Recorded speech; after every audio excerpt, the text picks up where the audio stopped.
Puji Tuhan, selamat kita berjumpa kembali sore dan malam hari ini untuk kita menikmati kebenaran firman Tuhan yang membawa kita semakin hari semakin kuat di dalam Tuhan. Namun sebelumnya mari kita berdoa. Bapa di dalam surga, kembali kami akan merenungkan kebenaran firman-Mu. Terangi hati dan pikiran kami ya Tuhan, untuk kami dapat memahami maksud-maksud-Mu tentang kehidupan manusia. Dan kami boleh mengenal Engkau lebih dan lebih lagi. Karena inilah yang menjadi kerinduan kami, agar kami dapat menyenangkan hati Tuhan. Di dalam nama Yesus kami akan terima setiap firman Tuhan dengan hati yang mengucap syukur. Haleluya. Amin. Puji Tuhan, renungan kita malam hari ini saya memberi judul tentang miliki hati nurani yang murni. Kenapa kita perlu memiliki hati nurani yang murni? Karena Allah memberikan kekekalan di dalam hati kita. Ketika kita tidak memiliki hati nurani yang murni, ketika kita berkompromi dengan dosa yang menimbulkan kepahitan dan tidak peka untuk kita mengambil keputusan-keputusan dalam hidup ini, kita tertuduh dan terikat dengan kebiasaan-kebiasaan yang buruk.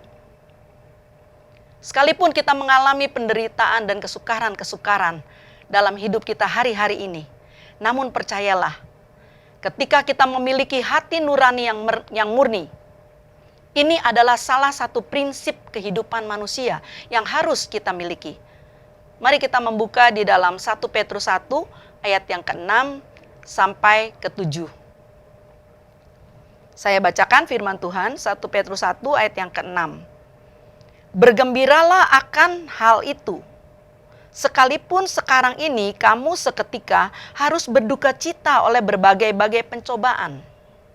Maksud semuanya itu ialah untuk membuktikan kemurnian imanmu yang jauh lebih tinggi nilainya daripada emas yang fana, yang diuji kemurniannya dengan api.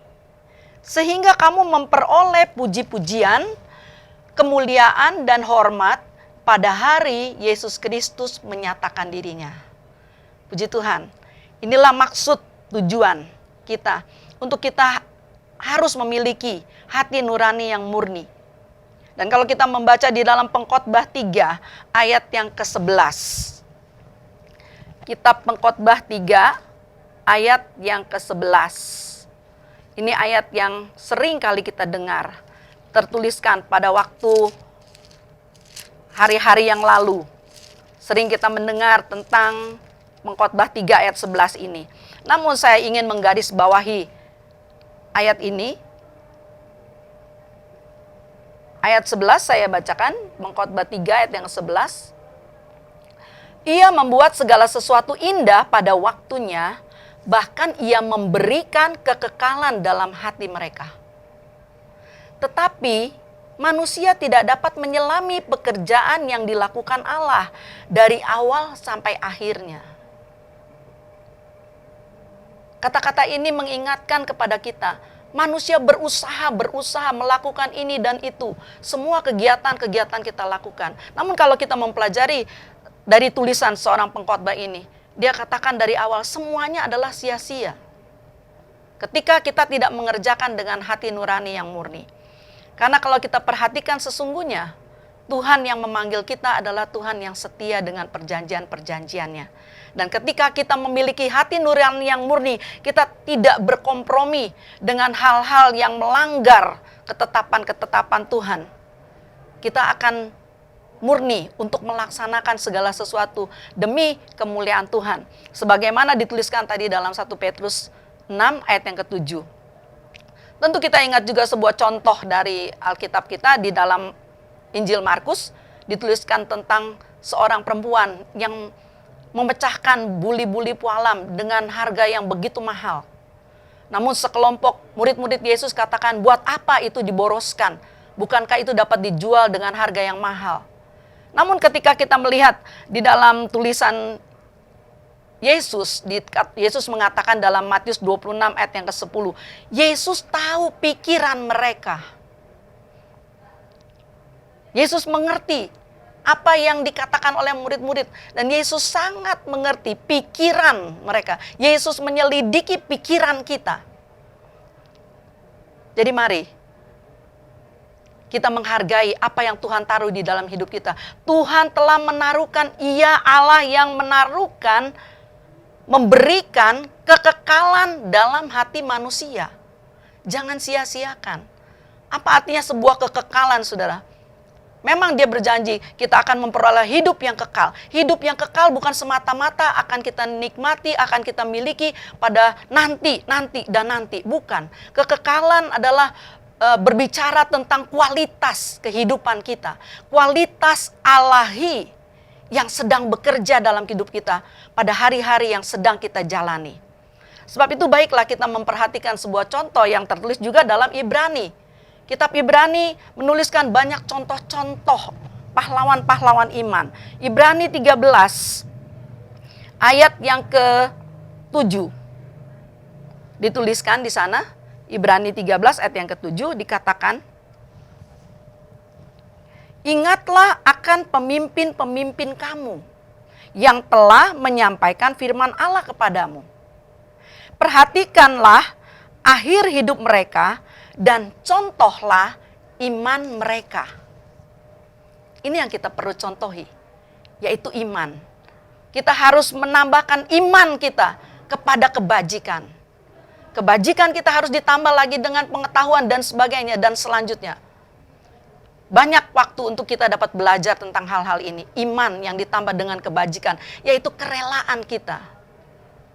Sekalipun kita menderita, sekalipun kita menghadapi kesukaran-kesukaran. Tapi ingat, Tuhan telah menaruhkan kekekalan dalam hidup kita.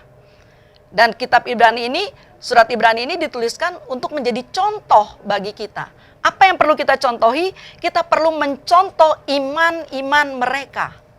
Dalam kemurnian hati mereka, mereka melayani Tuhan. Kalau kita lanjutkan dalam ayat yang ke-17, Ibrani 13, ayat yang ke-17, dituliskan di sana, taatilah pemimpin-pemimpinmu dan tunduklah kepada mereka, sebab mereka berjaga-jaga atas jiwamu sebagai orang-orang yang harus bertanggung jawab atasnya. Contohlah iman pemimpin-pemimpin yang harus bertanggung jawab, yang harus berjaga-jaga atas orang-orang yang dipimpinnya. Sebab dengan jalan itu mereka akan melakukannya dengan gembira, bukan dengan keluh kesah. Sebab hal itu tidak membawa keuntungan bagi kamu. Selain kita boleh membuktikan kemurnian iman kita dengan hidup taat kepada pemimpin-pemimpin yang berjaga-jaga atas iman kita. Pemimpin-pemimpin yang sudah membawa hati nuraninya yang murni untuk melayani Tuhan. Mari kita juga berdoa untuk pemimpin-pemimpin itu. Pemimpin-pemimpin yang hati nuraninya murni. Kita lanjutkan pada ayat yang ke-18. Dikatakan berdoalah terus untuk kami. Sebab kami yakin bahwa hati nurani kami adalah baik. Karena di dalam segala hal kami menginginkan suatu hidup yang baik. Jadi memiliki hati nurani yang baik. Ada 3 poin yang saya catatkan di sini. Dengan mencontoh iman-iman daripada pemimpin-pemimpin kita yang sudah mendahului kita. Dengan terus bertanggung jawab untuk melayani Tuhan dengan hati nurani yang murni. Dan terus mendoakan pemimpin-pemimpin yang hati nuraninya murni untuk melayani Tuhan. Satu ayat lagi saya tambahkan di dalam Yudas 20. Yudas 20, ini ayat yang sangat saya gemari juga. Ayat 20, Yudas 20 saya bacakan. Akan tetapi kamu saudara-saudaraku yang kekasih, bangunlah dirimu sendiri di atas dasar imanmu yang paling suci dan berdoalah dalam Roh Kudus. Mungkin seringkali kita bertanya, berdoa dalam Roh Kudus seperti apa? Izinkan Roh Kudus memimpin kita. Bagaimana kita harus berdoa? Berdoa di dalam iman dan pengharapan untuk sesuatu hal yang baik. Sehingga kita boleh membuktikan kemurnian iman kita di hadapan Tuhan, juga di hadapan manusia. dengan kita mengikuti teladan-teladan dari orang-orang, dari pemimpin-pemimpin yang memimpin kita ke dalam kekekalan yang telah disediakan oleh Tuhan bagi setiap orang yang percaya. Demikian firman Tuhan, saya tidak panjangkan. Namun inilah yang perlu kita pertanyakan, apakah kita sungguh-sungguh mengasihi Tuhan? Ketika kita mengasihi Tuhan, mari miliki hati nurani yang murni. Karena Tuhan yang menyelidiki hati manusia. Dia yang tahu apa yang menjadi kerinduan kita. Dan sebagai pemimpin-pemimpin, sebagai orang-orang yang telah ditentukan oleh Tuhan untuk melayani Tuhan, doakan kami supaya kami juga terus hidup dalam hati nurani yang murni untuk mengasihi Tuhan dan mengasihi sesama lebih sungguh. Amin. Mari kita berdoa. Bapa di dalam surga, terima kasih kalau Tuhan selalu datang dengan firman-Mu bagi kami. Untuk kami terus mengasihi dan melayani lebih sungguh. Karena terlalu banyak hal yang dapat kami lakukan. Namun ketika hati nurani kami tidak murni di hadapan-Mu Tuhan, semua akan menjadi sia-sia. Tapi tolonglah kami Bapa, supaya iman kami terus semakin bertambah-tambah. Tambahkan lagi Tuhan iman-iman kami untuk kami lebih lagi melakukan segala sesuatu di dalam iman dan percaya kami. Karena kami percaya Tuhan telah memberikan kekekalan di dalam hidup manusia. Supaya kami tidak menyia-nyiakan kasih karunia-Mu ini Tuhan. Tolonglah kami, urapi setiap anak-anak Tuhan. Urapi setiap orang-orang percaya kepadamu. Sehingga kami sungguh-sungguh akan menikmati kehidupan yang kekal yang Tuhan telah siapkan bagi mereka yang percaya kepada Tuhan. Malam hari ini kami juga berdoa untuk seluruh umat-umat Tuhan. Untuk setiap orang yang percaya kepada Tuhan. Yang telah Engkau tebus dengan darah-Mu sendiri Tuhan. Kalau hari-hari ini begitu banyak kami mengalami kesukaran-kesukaran. Tapi kami percaya Tuhan, Engkau adalah Allah yang telah memberikan kemenangan kepada kami. Kami percaya Tuhan, Engkau telah menyediakan kemenangan lepas kemenangan bagi orang-orang yang terus bersandar dan berharap kepada Tuhan. Sebab itu Tuhan, kami serahkan umat-umat Tuhan. Berkati mereka dengan iman yang semakin bertambah-tambah, dengan kebajikan. Bertambah-tambah dengan pengetahuan yang benar, yaitu mengenal Tuhan dengan benar. Sehingga Engkau Tuhan terus diagungkan, dimuliakan dalam kehidupan umat Tuhan. Dan banyak orang akan melihatnya. Sehingga banyak orang menjadi takut akan Tuhan. Dan semua orang boleh menerima anugerah keselamatan yang daripada Tuhan. Terpuji nama-Mu Tuhan. Sempurnakan doa sembahyang pada malam hari ini yang kami minta dan alaskan. Hanya di dalam nama Tuhan Yesus Kristus. Tuhan dan Juru Selamat kami. Haleluya. Amin.